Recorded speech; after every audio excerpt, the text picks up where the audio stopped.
Friends, இன்றைக்கி நாம் என்ன பண்ண போகிறோம்னா மீன் மேக்கர் எப்படி பண்ண போகிறோன்னு பார்க்குறோம். பெரிய வெங்காயம், கருவேப்பிலை, தக்காளி அரிஞ்சு வச்சுக்கோங்க. குட்டி குட்டி மீன் மேக்கர் இருக்குல்ல, அது வந்து ஒரு 5 மினிட்ஸில் சுடு தண்ணியில் போட்டு பாயில் பண்ணி எடுத்து வச்சுருக்கேன்.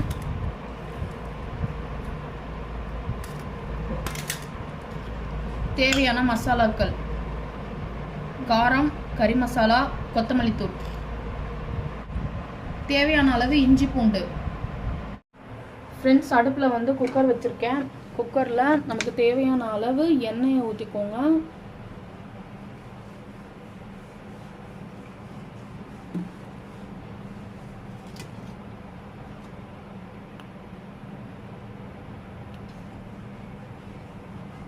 எண்ணெய் நல்லா காஞ்ச உடனே பெரிய வெங்காயம் ஆட் பண்ணிக்கோங்க.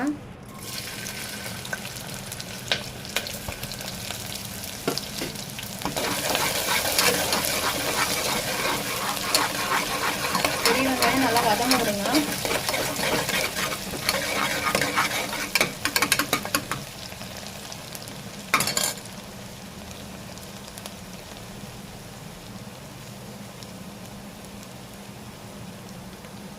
பெரிய வெங்காயம் வதங்கின உடனே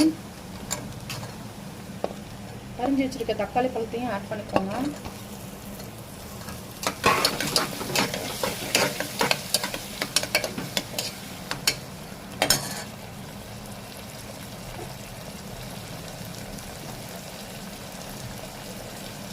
தேவைக்கேற்ற உப்பு,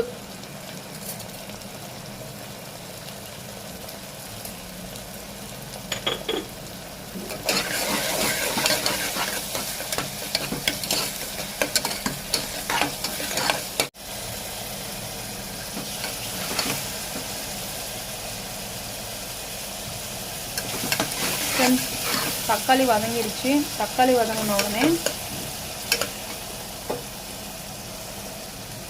நம்ம மீன் மேக்கர் ஆட் பண்ணிக்கலாம்.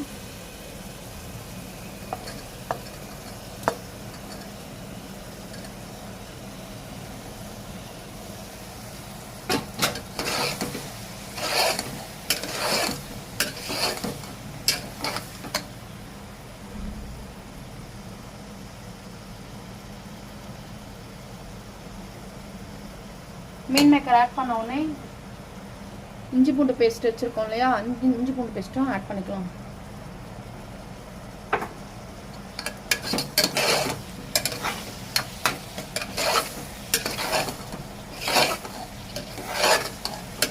நல்லா கிளறி விட்டுக்கோங்க. கிளறி விட்ட உடனே நம்ம எடுத்து வச்சுருக்க மசாலாக்கெல்லாம் எடுத்து போட்டுருங்க.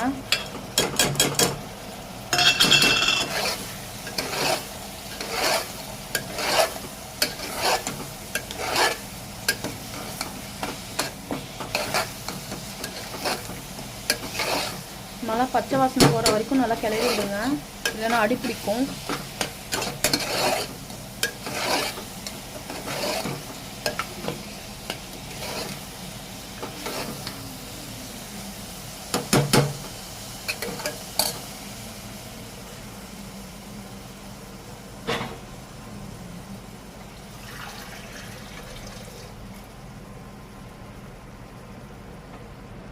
தண்ணி 1 கப் ஆட் பண்ணிக்கோங்க. போதும், இந்த பதத்துக்கு நம்ம கிரேவி மாதிரி தான் செய்ய போகிறோம். அதனால் இந்த 1 கப் தண்ணி போதும். இப்போ கொஞ்சம் நேரம் வேக விடுங்க. ஃப்ரெண்ட்ஸ், இப்போ ஒரு மூடி வச்சிடலாம். மூடி வச்சு ஒரு விசில் மட்டும் விட்டுருங்க, அப்போ தான் சீக்கிரமாக ரெடி ஆகும். ஒரு விசில் மட்டும் விடுங்க ஃப்ரெண்ட்ஸ், இல்லைன்னா கொலன்னு போயிடும். ஃப்ரெண்ட்ஸ், இங்கே பாருங்கள், விசில் போயிடுச்சு.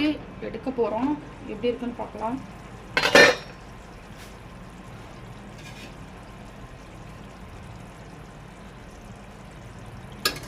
பாருங்கள் ஃப்ரெண்ட்ஸ், ரெடி ஆயிடுச்சு. அவ்வளோதான் கிரேவி.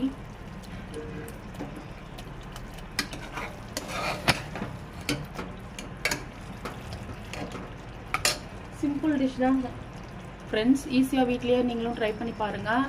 எப்படி இருந்ததுன்னு, டேஸ்ட் எப்படி இருந்ததுன்னு கமெண்ட்டில் சொல்லுங்கள். எங்கள் சேனலை சப்ஸ்கிரைப் பண்ணிக்கோங்க, லைக் பண்ணுங்கள், ஷேர் பண்ணுங்கள். Bye friends.